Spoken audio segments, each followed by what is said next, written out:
have a snort or two and go to work. And I tell you how cool they were in the middle of the night. In the middle of the night, you'd say, hey, man, I'm getting kind of dry up here.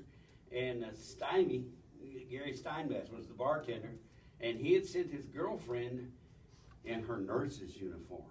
She would come up the back stairs and bring us an orange juice jug full of vodka and orange juice. Here you go, guys. Well, I don't know. I'll tell you, first thing, I'll tell you a little bit about myself. I was born in Arkansas, and I got my first radio experience as a teenager in Arkansas.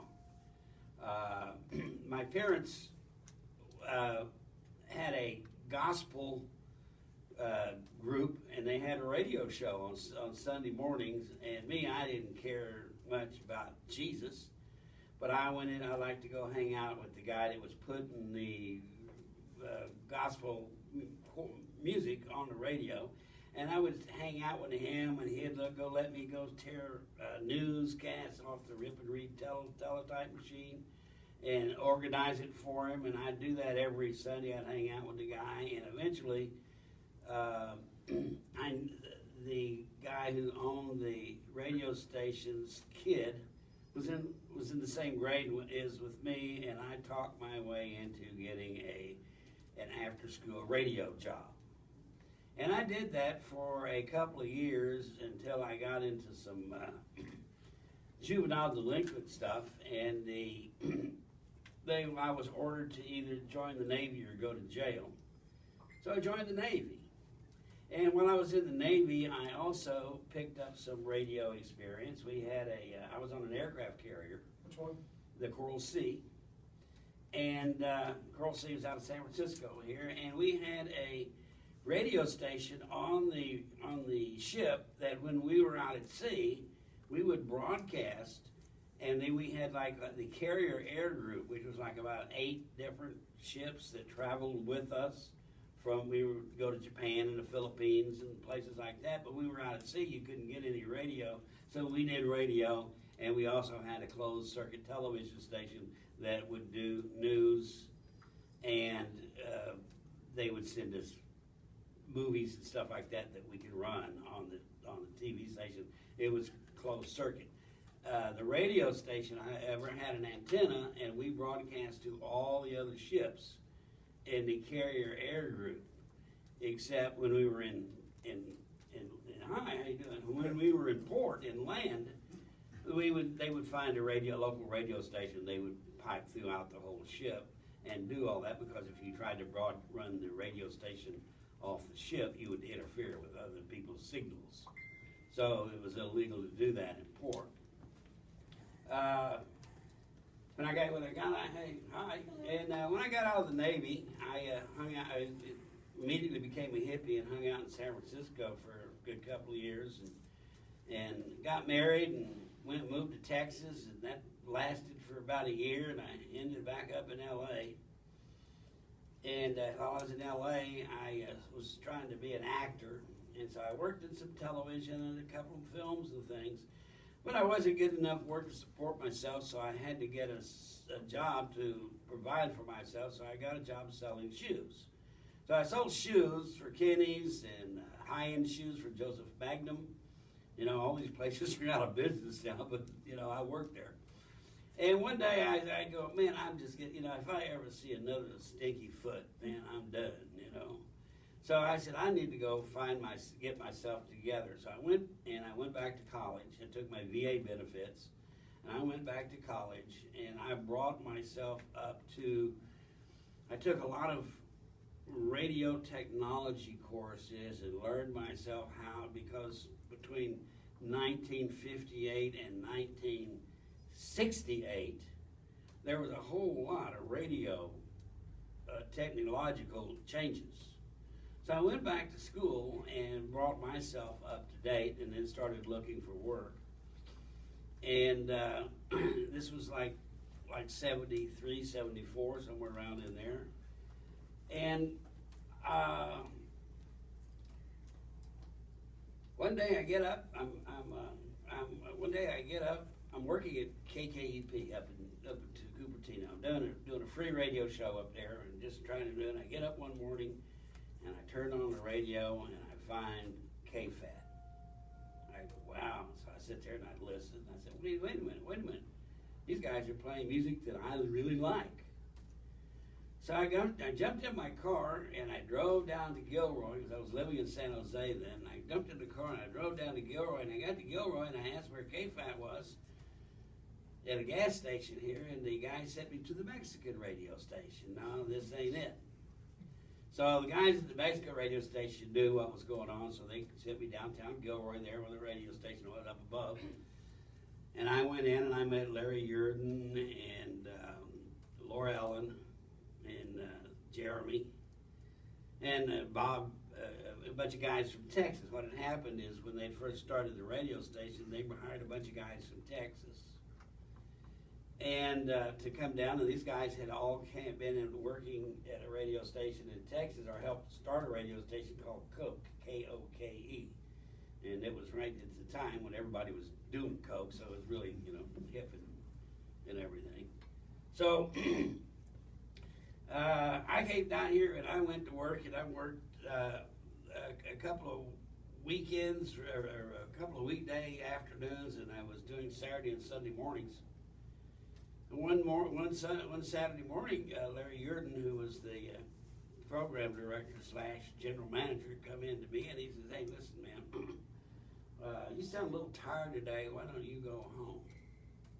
And he sent me home. So I go, "Okay, fine." He says, "I'll call you Monday and let you know about your schedule next week." And he calls me Monday morning. Actually, I wake up Monday morning and I turn on the radio to see what's going on, and I hear nothing but dead air. Just, there's nothing on the radio. And I go, what the heck's going on? And so I try to get a hold of Larry Yurden and all that. He never called me or anything like that. And I tried to call the station. Nobody's answering the phone. There's just nothing but dead air. So I wait around for a couple of weeks, and I get another job. And I take another radio job. I get a job in Washington State, in Grand Coulee, Washington, near the dam. I go up there and went to work at a radio station up there called KFDR. Another exciting radio experience is it was Pearl Harbor Day. I never will forget this. I can't forget the year. Remember the year right now. I think it was like 74, maybe 75, something like it. Anyway. The owner of the station came to the station, had a meeting. Paul called us all together and says, "Hey, we're closing this." They showed up, him and his mom and his dad. His dad was an invalid and was hospital bound. And so the dad's laying back in the back of a station wagon. They'd made a bed up for the old man, and they had a trailer on behind it, and they had a bunch of washers and dryers and refrigerators and things that they had traded advertising for. And they came in and just fired everybody and paid us off in cash and shut the station down. And so here's me and a couple other people from the Bay Area and a guy from Seattle, and we're all, up in the middle of nowhere in Washington State and it's middle of winter, and the guy shut the station down. And aside to that, this guy was so weird. He used to be the guy that owned that station was the manager of the cow cells for a long time, believe it or not. Okay, and it's so weird that the guy ended up going to the penitentiary, like 3 or 4 months down the road after we had all gone and done other stuff. For some reason, I have no idea why, he took a couple of sticks of dynamite by the radio antenna tower and blew it up. And he went to the penitentiary for that. But so anyway, we left there, and I came, and so on my way back, I had stopped in Seattle to help a guy unload his stuff, and I called the radio station here to call KFAT, and I talked to Jeremy, and they were back on the air, and I'd been gone about 3 or 4 months, and he said, "Well, when you get back to town, call me," So I did. I got back to town and I called them, and they invited me over to dinner, and they had a house in Los Gatos, and me and Sister Tiny showed up for dinner there. And had dinner with Laura and Jeremy, and I forget who else was there. Somebody else was there. I can't remember. And they gave me and Sister Tiny our jobs that night. And also, I got a record that I still have, a 45, by Alvin Crow and the Pleasant Valley Boys, called NyQuil Blues. Give me a shot of NyQuil, that case, that restful sleep my body needs. Walking to 7-Eleven, the man say, "What you need?" "I'll take a roll of duct tape and a case of NyQuil, please." If you haven't heard that, you need to look it up. It's available online. And don't ask what the duct tape's for. Yeah, don't ask what the duct tape's for. Yeah. And so I went to work at KPIG, and I worked there for off and on. That was in 1975, and I worked there off and on until they shut it down in '82. I have the record of being fired the most times, and I got fired probably more than misbehavior on my part. I drinks a bit, as people say. I love beer. I don't drink a hard liquor. I haven't drank a hard liquor in a long time because it makes me crazy. And so I know better. I know better than to drink hard liquor. I know better. And I'll have once in a while. I'll have a snort if I'm out camping or something, and the bottle comes by around the campfire. I might have a snort, but I won't go out. I won't buy it. I won't have it in a cocktail lounge or any of that stuff. Just because I know what it does to me when I drink more than 3. But I love beer. I drink beer all the time.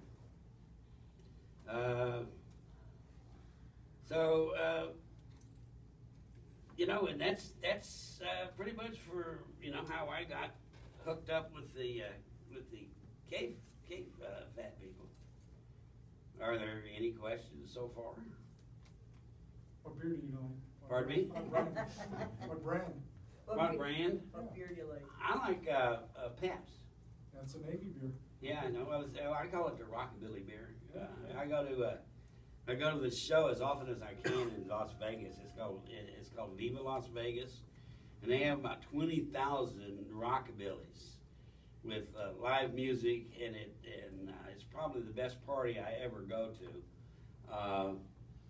It's in the it started out at the Gold Coast Casino, and it outgrew the Gold Coast Casino, and now it's in the Orleans Casino, and they've added extra shows, and you'll see right like last year was Jerry Lee Lewis was the main guy, and a couple of years last time I went was about 3 years ago, and it was Chuck Berry, and Chuck Berry was backed by the Chop Tops from here in Santa Cruz. They're from Santa Cruz. I don't know if you're familiar with them or not, but they're a local rockabilly band that just retired after Vegas this year, and so I don't know what those guys are doing, but they were the house band at Viva Las Vegas, and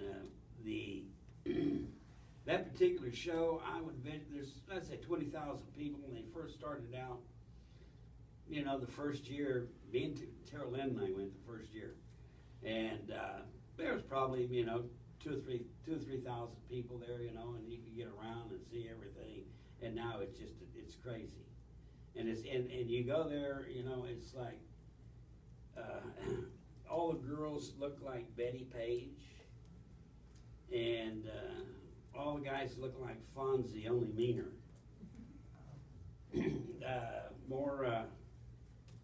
There's more tattoos than I remember the 50s first time around than there are today. But it's in the music is just to die for. They have smaller rockabilly bands from all over the world that come in there. You be talking to these guys, and they're singing their own music, and it's in English and everything. And you go to talk to these guys after they're done, and they're like speaking Italian, or they're people from Japanese rockabilly bands, and they don't speak English, but they rock. But they rock in English. And, you know, and it's a 4-day event. It usually happens over Easter weekend, and if anybody has a chance to go, I would suggest go, but it ain't, you have to be a sturdy person to keep up with it. But that, I mean, that's the kind of stuff that I listened to as a kid. I'm a rockabilly guy. I grew up with Lavon Helm and Ronnie Hawkins. Those are two guys that lived in my neighborhood and went to schools that I went to. Lavon Helm and my parents and my family and his family both grew chickens for Swanson's, and we would. That's how I met these guys. We'd have to go out there with a hook and grab these chickens. We'd go amongst them chickens with a hook and grab those chickens and grab them by their legs and grab them up and vaccinate them. And my family had acres and acres and acres and acres and acres of chicken houses and had thousands and thousands and thousands of chickens in them. And that's, you know, and that was a family thing. And the Vaughn's family did the same thing. And so that's how we, you know, bumped into each other that way. And Ronnie Hawkins was right, you know, when Ronnie Hawkins is from my mother's hometown, Huntsville, Arkansas, which is right outside of Fayetteville, where the University of Arkansas is. And Ronnie is from that town, and he would go over there, and you know, all those guys. I mean, we would go sneak. You know, we had fake IDs, and we'd sneak in and see those guys. Ronnie was a little older, dated my sister once. You know, except I jumped out of the back seat. I heard the zipper on the gun deck come on down. Never mind, you don't want to. I was hiding in the back seat, and they were parking at the city park. And my sister and Ronnie. But yeah, and Ronnie lives now. You know, what happened, I never will forget. You know, he went to Canada and became a real big hit. He had several pretty good sized records. Ronnie Hawkins did, but when he did, he went to Canada, and they just loved him in Canada, so he just moved there, and he still lives there. He bought a nightclub. He bought a nightclub there in London, Ontario, and brought rockabilly music to Canada by his nightclub.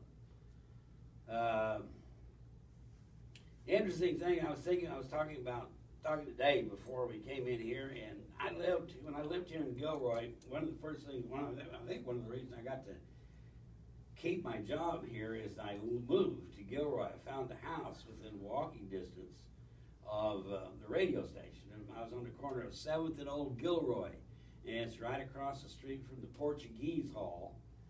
Right next door, my house was right next door to the Bavasi plumbing yard. The Pallavi plumbing yard always was across the street, but their yard where they stored all their pipes and all that stuff was right next door to my house. And I immediately moved in, and then there was a park right behind me. And I mean, I live close enough to walk to work. And I actually, Bob Ray's, who had a little between the house and Monterey Street, Bob Ray's had a little grocery store there on 6th Street. It's still there. Well, it's still there. Bob's gone. Yeah. Bob has stepped on a rainbow. And but his daughter hooked up with me. I asked me how I was doing just on Facebook just a couple of days ago. You know, yeah, it's great. And she was like that. And I live right a block from the house.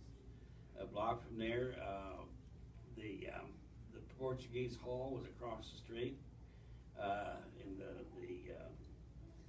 Clampers would have their big parties there, which was a big deal. I mean, I went to jail here in Gilroy jail. You went to the old one. Yeah, I'm in the old Gilroy jail. Yeah, I got busted here in Gilroy for stealing records out of the radio station, but it wasn't me. Nobody saw me do it. That's in the book. It's in the book. Oh, it's in the book. Oh, I'm sorry. Okay. Can you expand on that story, please? Expand on it? Yeah. Well, okay. I'm just, statute of limitations. Right? So, well, we were happy, and everything was going on fine and dandy at the radio station. And one of the people, Jeremy, decided that we weren't doing well enough, and so he hired a guy named Doug Gross, who was a broadcast instructor, I believe, in San Jose State. And he hired Doug Gross to come down and be the boss. And the first thing this guy came in is all the good records he told us we couldn't play. He gave us a list. Now he said, you take this many off of this list, and this many off of this list, and this many off of this list, but the rest of them that I don't have on the list, you can't play. So we said, well, gee, what's going to happen with these records we can't play? Something's going to they're going to steal these records. They're going to take those records out of here, and something's going to happen to them. They're going to sell them or somewhere, So we better get them out of here while getting's good. So we borrowed a couple of pickup trucks, and while there was a fat fry going on a Monday night at the Keystone in Palo Alto, I forget who it was. I forget who was playing that night, but because we weren't playing records or anything. So myself and a couple other people that worked there, another one of the disc jockeys, and a couple of people that worked in the office, the cleaning guy that was there just dropped in to clean the station. He said, hey man, we need you to help us up with these air records. So all the records that weren't on the list, we took and hid them. And so, and we didn't tell anybody, and it's, and the next thing you know, we're all in jail for stealing the records. Of course, the records were back at the station. First thing they did was ask us where they were, and we said no, and they fired everybody. And this guy, Doug Gross, brought in a bunch of San Jose State students to run the radio station, and those people were just, they were really, really, really amateur. And some people even, they couldn't even pronounce Emmylou Harris's name. I mean, they call her Emmy Lee, you sit there going, man, where are they getting these people from? You're trying to listen and you can't. So, long story short, they got the records back. I got my job back, and Laura Ellen tried to get the people to drop the charges against us, and we had this district attorney over in San Jose who she had decided that, we were a big crime syndicate or something, and she wanted to get us, And the real funny thing was, I went back to work in about a month, and she, oh God, what was her name? She was a Latina woman, good looking, but she came down and brought photographers down to the radio station to take pictures of the library and all that stuff to put me in jail, okay? And I'm giving her the tour. You know what I mean? Here, come on here, Elvira, I think was her name. Come on. All these were gone. All these. Here, I'll stand right here. You can take my picture. You know what I mean? And she did, and she did all that, and she did all that, and then we all got dressed, all went to court, and my wife and I both got busted, and Sully, one of the other DJs, got busted, and one of the women that worked in the office got busted. And my wife was also a office worker there at the time. And so we go to court, and I decided I'd, deck myself out in my finest cowboy boots, and I went out and bought a new fancy shirt, and all that stuff. The cowboy store used to be right here on the corner. It had the bucking horse up on top of it. What was the name of it? Halls. Halls, yeah. So I went in there and, bought a new pair of jeans and big dancy cowboy shirt, and Terry Layton had a nice hat that he let me borrow, and so we go into court, and they talk about it and everything, and so they get everything, and the judge says, well, I gotta take this into consideration, and some things, and so they sent us home that day, and the next day I go to court, and all the guys that are on the jury, we'd taken time to do all this, and all the guys on the jury were dressed up in cowboy. It was real funny. And, 15 minutes after the second day of court, the judge goes, why are you guys here? This is the silliest thing I've ever heard. And the case dismissed, and so they put the boss, Laura, up on the stand, and my lawyer goes, Steve Millich, he used to be a local guy, he lives in LA right now. And Steve Millich goes, talks to Laura, and he goes, this guy here, is he part of that? And she goes, yeah. Well, what's he? Well, he works now at the radio station. And they said, fellow said, you mean to tell me that this guy, that they've been accused of stealing all these records and all that stuff from you, works for you right now? Well, yeah. Judges, shut up. Get out of here. It was just the most ridiculous thing. It lasted 2 days and wasted a whole bunch of time and money. And Elvira was the lawyer's name, the DA's name that tried to railroad us. But yeah, that was a funny little experiment that we did. But yeah, they didn't know what to do, and they were really, Laura had a right. She had a right to be mad at us because we took all of her records. They were our records, But we said that we were afraid that they were going to get mishandled or used or something like that. Oh, quick story. So we got a friend of ours had told the cop with us that the records that were stolen made a trip from here to San Jose, stored in somebody's garage in San Jose, back over to a storage locker in Felton. And so somebody paid somebody to call the cops and tell them where the records were.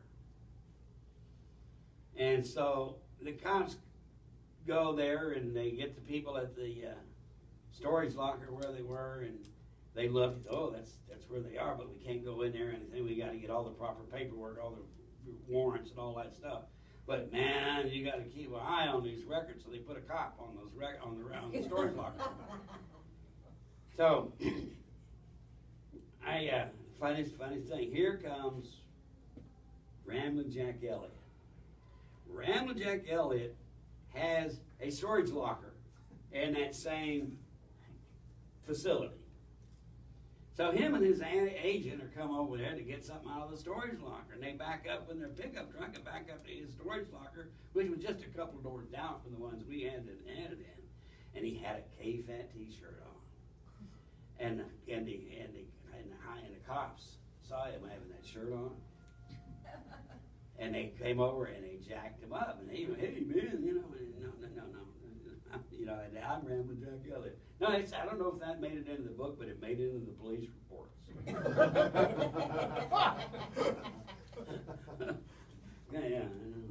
Yeah. But I tell you what, man, for somebody who, myself, I still today, like Dave, for instance. Dave was a guy that I met there at KFAT, and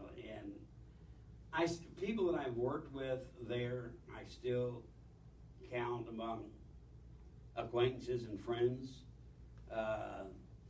Some of us hate each other, if you want to be, because that's the way it is. Some people get along and some don't, and eventually you get sick of each other.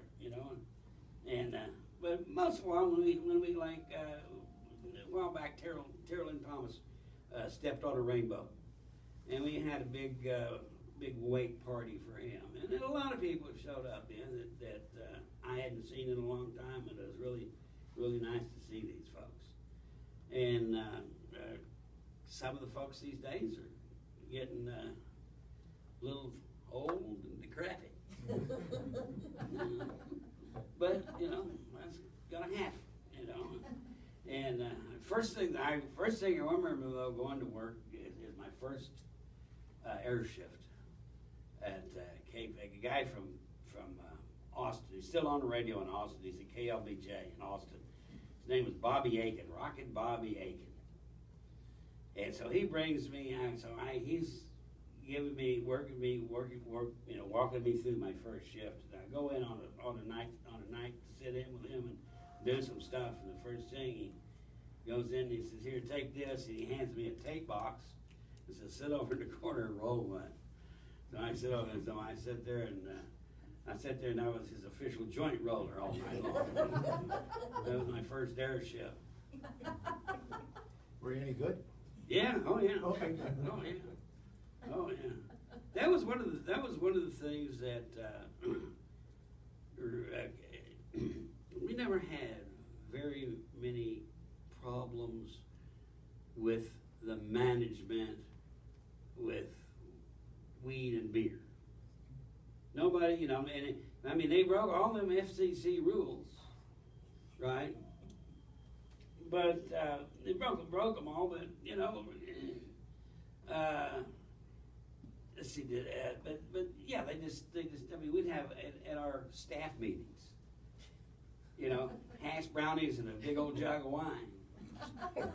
And that's everybody. I mean, from the top, you know, all the way down. Even Jeremy and Laura, and you know, just everybody would do that, and that's how we would run the stations. And that's why when people came in, like when we hijacked the records, that kind of stuff, people came in and trying to become all uptight and officious and all that stuff, and that's not what KFAT was about. Okay, the thing is trying to present a wide variety of music in a professional manner without not being too uptight. And rather than that, and when people came in and started, you know, putting really rules and things like that, I mean, we always had rules, but they were just to be guided by, not to follow.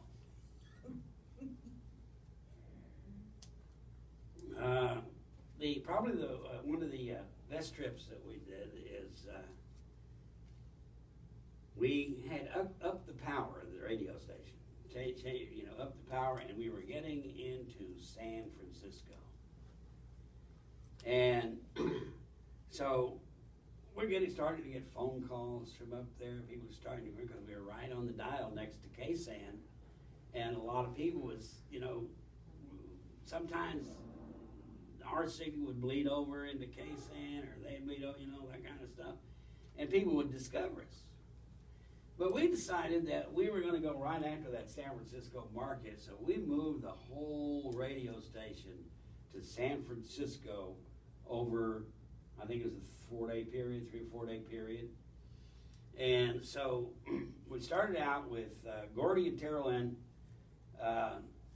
started out from Gilroy and headed for San Francisco, and about every 10 miles they'd stop at a bar and call in. Well, here, you know, we're in Milpitas right now, you know, name of a bar, here we're having another beer, you know, and we'll get on this. So anyway, they finally got down to San Francisco, and they moved everything down there and set up a control room, and they moved all kinds of records, and my job was to be on the air from Gilroy to program music in the commercials while everybody is moving down there. And so they had taken almost all the records, so I had to play with just what little bit was left. And sometimes I'd have, you know, it was so bad I had to track albums. Sometimes I'd run out of stuff to play because they were all gone. And, but they got up there and they took over the second floor of the Hotel Utah, which is kind of it was kind of a punk place in those days. And we did, they had a bar in there, and the hotel itself wasn't a hotel anymore. Actually, all that was there was wall studs. It's like it was being remodeled. Yeah, it was in the middle of remodeling, so we just took, there was a couple rooms that you could close off, but most of them, you couldn't do it. And so we were just crashed all over the place. And we had tons of, we had Peter Rowan and all those San Francisco, we could get, Country Joe McDonald and, and all those San Francisco hippie icons coming down there and hanging out, and everybody, I snorted so much cocaine. It was terrible, and everybody's bringing that, it's during that time, and I haven't touched that stuff in a long time. I've got better sense than that now. I want to live, you know what I mean? It's been weeks. Huh? Weeks. Yeah, it's been, yeah. And, but yeah, we had a really good, and everybody that showed up, we had a hot microphone and just put everybody on the air, no matter who you are, we had just tons of people just show up and had a big party. And then we did a live show in the evening from the bar downstairs. So And- when was all this? Huh? When was this? Oh, God. 77, 78, somewhere around in there, somewhere around there. It was great radio. Oh, it was, it was great radio. Yeah, and so finally I got, once they got everything set off and got everything it worked, because I was the guy that knew the proper buttons to push down on this end to get everything running. And once we got that done and turned the control over to the people up in San Francisco, I had an engineer guy come down, or he all he had to do was sit there and so then I drove up to San Francisco and spent the weekend there by myself. But I spent about that day that I wasn't up there, I think I spent 23 hours on the air straight. I think that was probably one of the longest air shifts I've ever done.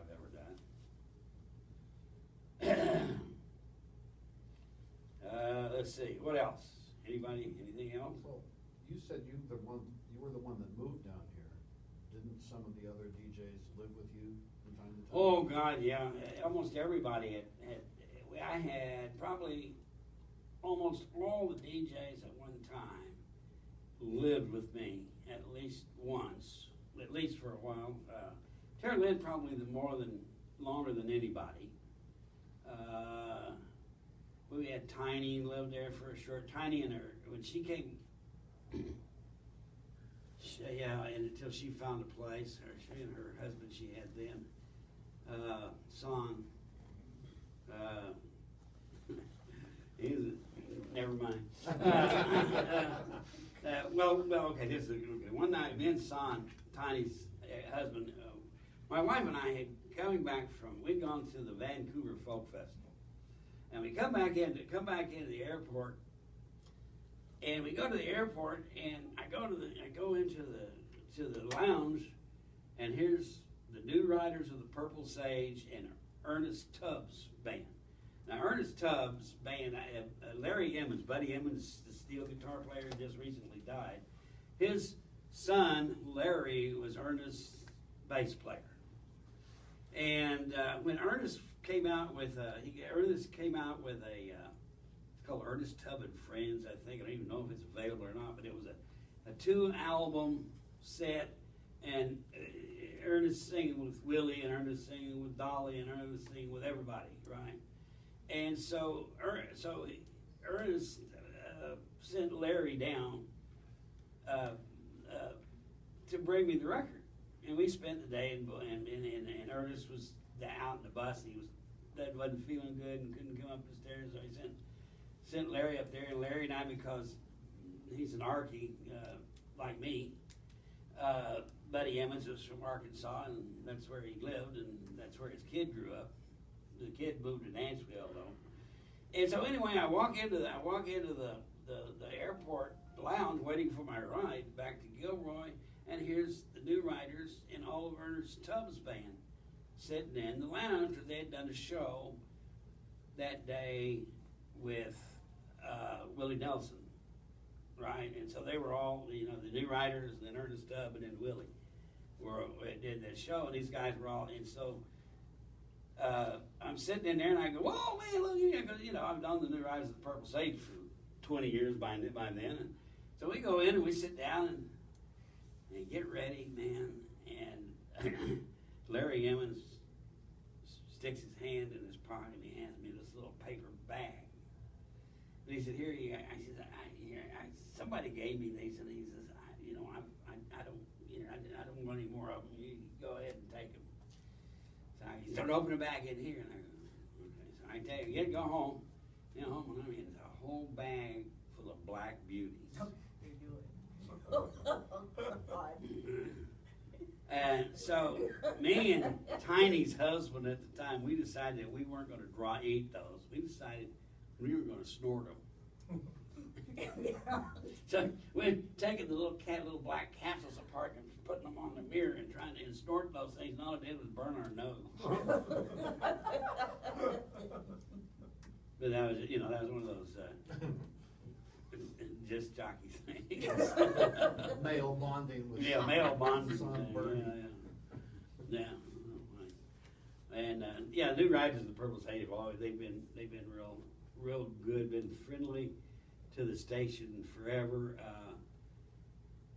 One night at a fat fry in Keystone at Palo Alto, I forget who it was. We had a show canceled. Larry Yurden was doing it at the time, and he had a show booked, and the guy canceled. And he, whoever it was, I can't remember who it was, and so he didn't know what he was doing. So he gets on the phone, he starts calling people. So he finally gets a hold of Dave Nelson and the New Riders of the Purple Sage, and they were on their way back to Marin County from L.A. They've been doing a show in L.A. And they said, "Yeah, we'll stop and do it. We can use the money, but the only reason we'll do it is if you give us supplies with some cocaine, because we're going to be tired when we get there, and because we're coming from L.A." So Larry Yurden said, "Yeah, okay, I'll do that." So I'm emceeing the show that night. So I walk into the Keystone Palo Alto. When I walk back there to David and them guys, and they go, "Hey, where's the cocaine?" I don't have it on me, man. Larry's bringing it. We're not going on till we get it. Okay, you know, that's fine. It'll be here maybe. Yeah, that whole drug thing was an interesting to be around and a part of and stuff. But, you know, everybody was doing it. You know, everybody's doing it trucking. You know, and just, you know, and like I say, I hate it. I didn't do it very much because, you know, but I don't have a virgin nose. But me and that go fast stuff, you know, cocaine and speed and that kind of stuff, besides killing you, it makes you go fast. And my two favorite things to do is eating and sleeping. And when you start messing with that go fast stuff, you don't do either one of those things. So I never had, that was one reason I never had a coke or speed problem. You know, I don't have a virgin nose, but it never was an issue with me. I'd rather sleep. Do you know the story about the George Thorogood at the Keystone with the wedding? Pardon? The George Thorogood and the Destroyers? Yeah. And the wedding? I was at that show. You were? Yeah. Can you elaborate on that? The first time that they played out here, the band from the wedding left, and George Thorogood decided to play at the wedding. It was important. Yeah. I remember that. Carl Perkins opened that show. It was Carl Perkins and George Thorogood. What a show, man! And George, at that time, George's had a big hit going with on Top 40 Radio, doing Bo Diddley's "Who Do You Love," and it was a big hit for him, and it was getting played on all the radio stations. And so the big stations in San Francisco wanted to do shows with him, and he goes, "Nope, I'm going to go with KFAT." Well, why? Well, they've supported me the whole time. You know, when I first started, they were playing my records. You guys are just jumping on the bandwagon, and you want me because I'm hot, and these guys are playing me before I was hot. We're gonna do the show with them, and to heck with you guys. And he bought us. He had food catered to the Keystone and invited us all to dinner. George Thorogood did, and we got invited. Carl Perkins came to that meal too. It was great show. We did some really fine shows at the Keystone. I don't know, there were so many that I can't remember them all. I remember that one really well.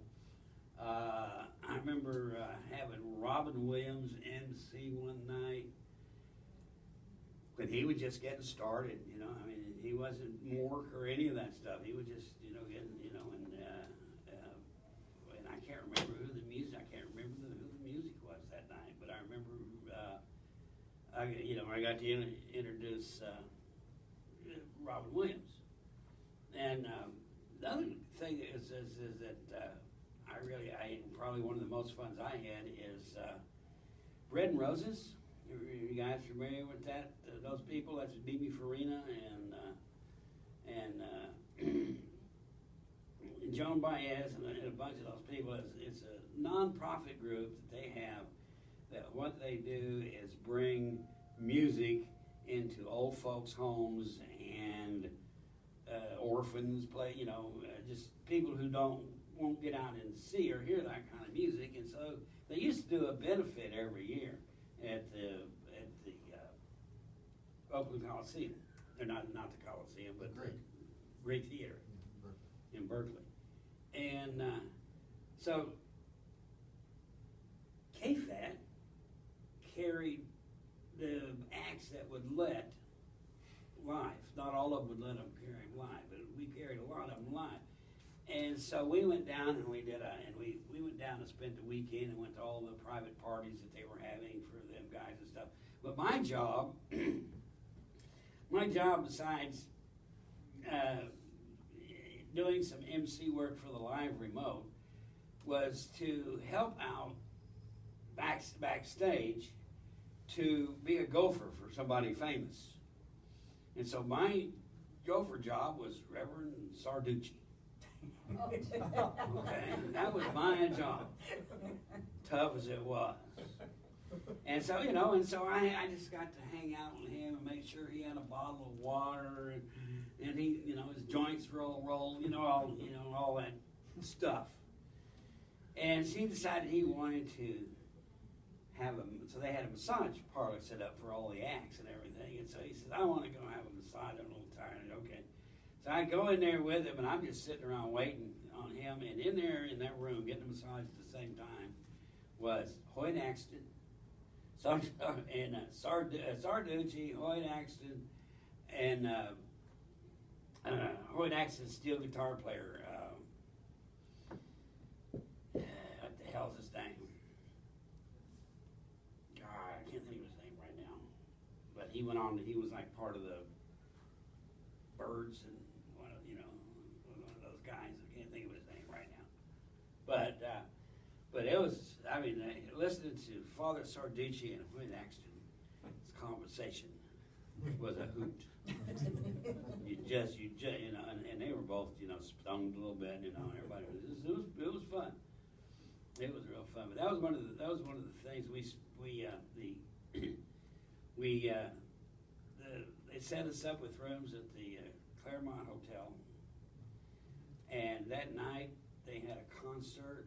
God, it was the Chambers Brothers and Norton Buffalo and Joan Baez and those two sisters. Oh God, can't remember. One of them married. Oh, the McGarrigle sisters. The McGarrigle sisters. Yeah, one of them married to a boy in Loudon Wayne. right to Thorogood. Who was there too. And I mean, it was just everywhere you looked. And that we went to dinner and to the party that night in the ballroom of the hotel, and everywhere you looked was somebody famous. Sitting. I mean, you get up the next morning and wander down to the breakfast room, the breakfast area, and you sit across the table from the McGarrigle sisters, and go, oh man, I can't believe I'm doing this. Well, I'm from Arkansas, man.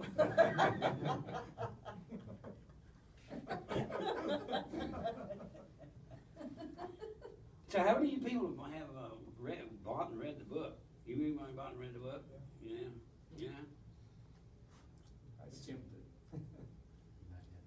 Oh, okay. Well, at least you can check it out now. There's a whole chapter in there about me, which is probably, I don't know how much of it is exaggerated. Hopefully most of it. Yeah, Mostly true. yeah.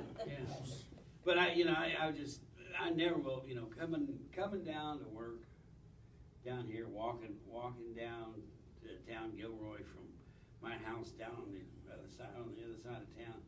Just on the weekend, it was just wonderful. All the lowriders, the good-looking women running up and down the streets on Saturday night. And now they've got the street all blocked off, so nobody can do that. And, we were just talking. Oh, that was fun, man. Didn't you guys do that when you were teenagers and cruise up and down in your hot rod cars and flirting with the girls and drinking beer and all that kind of stuff that you weren't old enough to drink? And now, and they used to do that right here. They used to call Gilroy, when we moved down here, it was called Little Texas. It was called Little Texas because of the atmosphere, of the town, and the folks that lived here had that border attitude, the Texas border attitude. But yeah, it was just so much fun. You could stand out on the corner and just, be ASA, Excuse me, so did your station move back to Gilroy? 'Cause I only listened to you maybe the last couple of years that you were around. So you said you moved to San Francisco. Did you end up back in Gilroy? Or? Yeah, oh yeah. We went down there and just spent a weekend. So when you were in San Francisco, you weren't there for a long time? No. You said, No, we just moved what we were trying to do is to build up rapport. oh, just Let people in San Francisco know that KPIG is available on your radio dial. Or KFAT, right? Yeah, or KFAT. Yeah, KFAT was available on the radio dial. And because we had just spent a whole bunch of money, well, not a whole bunch of money, but spent a lot of energy and time and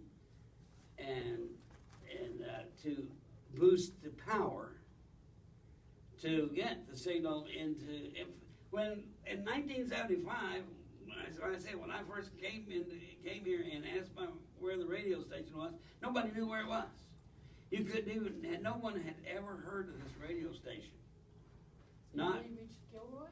in Gilroy. No one had ever heard of it. And it had been here for a long time. There was a Steinmetz in the Green Hut down there, and the bar had a little, in fact, I saw somebody buy one for another station on that TV show where the guys buy junk. And it was a radio that was shaped like a microphone. And it had KSND across the bottom of it, and it was a little radio that would only pick up that radio station, right?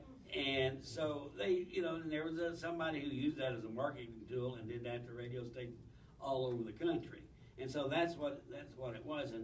And Gary Steinmetz had one behind the bar at the Green Hut that would pick up KFAT, but it said KSND on it. Well, KSND had that frequency before KFAT. Yeah, it was KSND before KFAT. And that's what it was, KSND, when Jeremy and Laura bought it, and they immediately changed the call letters. I don't know what KSND stood for. I have no idea. But Gordy was working here for them. Right, Huh? that's right. Yeah, Gordy It was a Hispanic daytimer, right?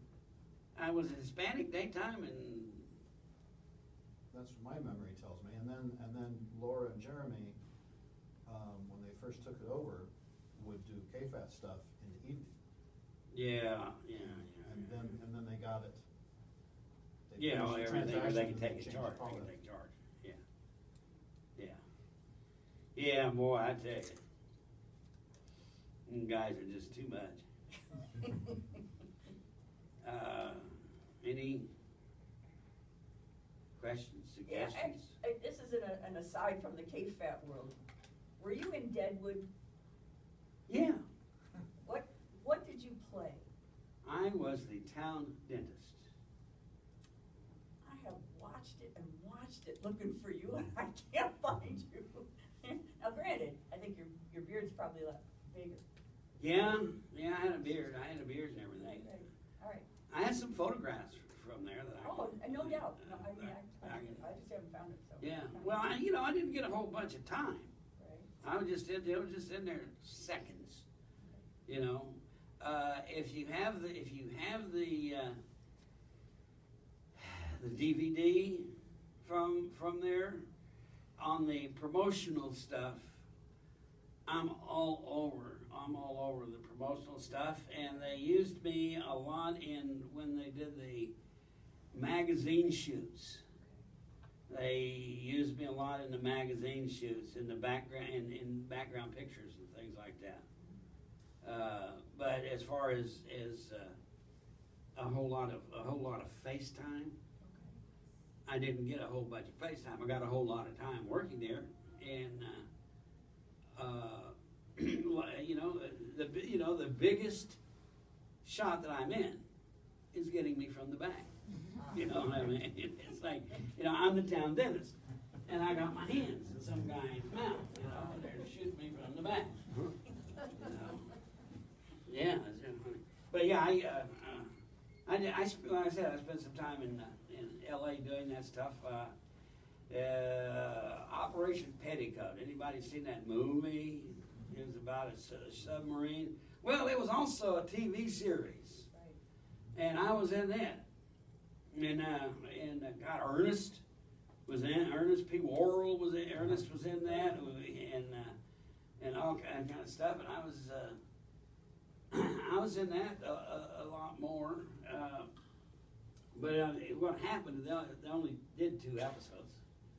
There might have been 3 episodes. Anyway, what they did is they called us up. I was out there trying to be an actor and selling shoes on the side. And so they called me up and they said, well, listen, you were in the Navy. You probably fit in here. We're going to do a Navy thing. So I was a hippie, you know what I mean? And so they brought me in and they gave me a World War II haircut. And measured me up for clothes, and we went to work. And we worked about 3 days, and at the end of the 3 days, they sent us home, and I get a phone call at home and said, well, don't worry, coming in, they decided to not go with this TV show. Okay, great. So I go back selling shoes, and I go back and doing that. Get a phone call. Hey, listen, we're going to try that Operation Petticoat TV series again. You come on now.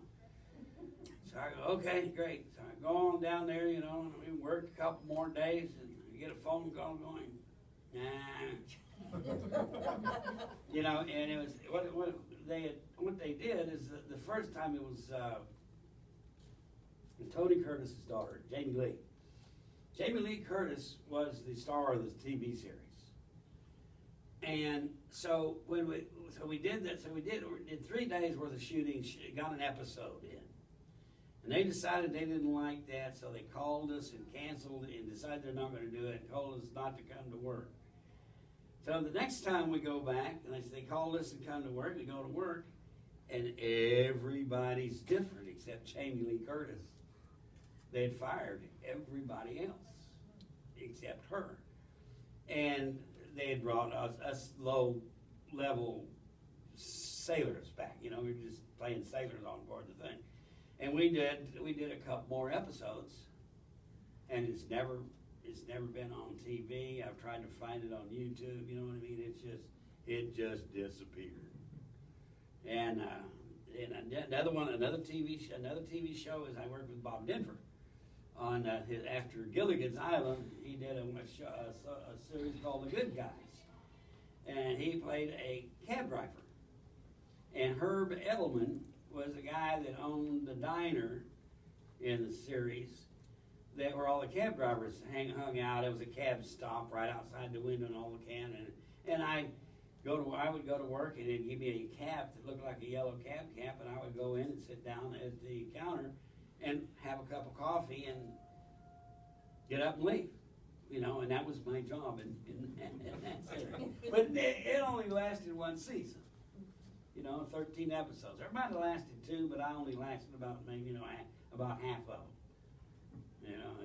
It's just, I said, I tried to be an actor, and I said I got some work. There's a couple of Ironsides out there floating around that I'm in. One of them I was a draft resistor, and me and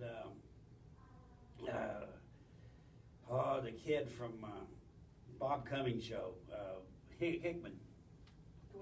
Dwayne Hickman and myself and a bunch of other guys are draft resistors, and we're just trying to get out of San Francisco to go to Canada.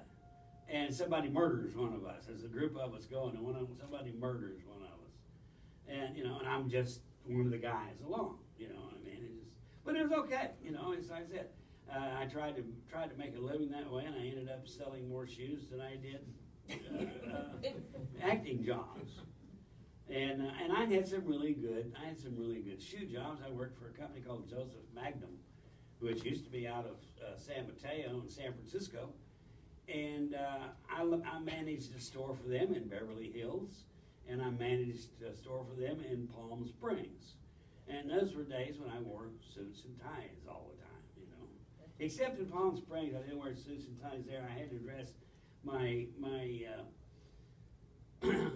my boss, the guy told me that you need to be dressed golf casual. Right.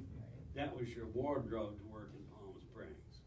So I went and bought it, and I had 50% off, and people were paying outrageous prices for. I bought a pair of guys would buy a pair of pants at Joseph Magnum that would be at that time say $60, and the store would only be into them like $15 or something, But I had real good customers. I had Susan Plachette was a regular customer of mine. Zsa Zsa Gabor. Now I got a great Zsa Zsa Gabor. What she did is she would call the station or call the store, call Joseph Magnus. It was downtown Palm Springs, and she would call it up, and she would had a salesperson that she would talk to there, and all the sales women that worked there were models. They were just gorgeous. And so this woman would go by, and she would pick out some clothes for Zsa Zsa. Then they'd bring them over to me, and I would match up shoes with the outfits. Zsa Zsa would send a limo for us, and we'd load those clothes in the back of that limo and go to Zsa Zsa's house and have martinis and smoke pot. and Zsa Zsa would try those clothes on, and some of them she would keep, some of them she wouldn't. They'd come back to us with us, and they'd all go on her credit card, She was a great old broad. I loved her, man. Great old broad. And we had people like that. Red Skelton was a regular in there. Red Skelton's maid's daughter worked there in the store with me as she was going to the college of the desert, but she also worked there in the notions department for Joseph Magnum part time. And when he would come in, he had a couple of girlfriends, and so we had to make sure that his wife and his girlfriend weren't in the store at the same time, or if they were, they would have to separate them. Sonny and Cher were customers when I was in Beverly Hills. They were customers there. Mayor Tom Bradley and his wife was customers of mine there. You know, but there are, you know, there's all kinds of folks that you know, in Palm Springs is really weird. Like, I was at a party one night and I was talking to a highway patrolman at the party, you know, and he was there partying with us, and I was smoking pot and drink beer and everything, you know, and he goes, man, he says, you have to be really, when you're out here and you're in Palm Springs and you're gonna pull somebody over, you really, really, really gotta be careful who it is and who you pull over and what they're doing. Because if you pull over the wrong person, your job is gone, man, you know. It just, yeah. Oh yeah, it was fun though. Had a good time. Had a good time doing all that stuff. Sherman, after KFAT, did you go directly to KPIG, or what happened in between? Okay. And how many years at KPIG? Oh God, KFAT. Let's see, what did I do after KFAT? Jesus, man. K-hip? Huh? K-hip? Oh yeah, we did K-hip. That's what I remember. Yeah, we did K-hip. We did K-hip about a year or so down the line. We did K-hip. The deal with that was that I knew the guy who was managing K-hip, and he's getting ready to bail. He goes, he says, I'm automating. He's running it with automation. And he goes, he says, I'm getting ready to bail, and he's just gonna, he's got nobody to run it or work anything and shut it down. He's gonna shut it down. And I go, well, wait, well, thanks for telling me. So I got together with, I called Amy Airhead, and I told her what was going on, and she and I rallied the troops. Dave was in the group there, and we went and talked to the guy that owned the radio station. And he said, okay, I'm not going to give you guys very much money. But you guys can, if you guys can take over and run this radio station and do me some good with it, then, you guys can do it. And so we ran it for a couple of years. And I think we did fairly well. I believe I'm a firm believer in that, is that most of the staff, and myself included, had illegal substance issues. And I remember one day a couple of people there were pissed off at me because I'm going on the air and I'm drinking beer and smoking dope. And so they decided they're going to have a talk to me about that. But before they did, they went going to take me to the restaurant and give me a lecture on my behavior. But before they did, they both stopped in their office and snorted lines.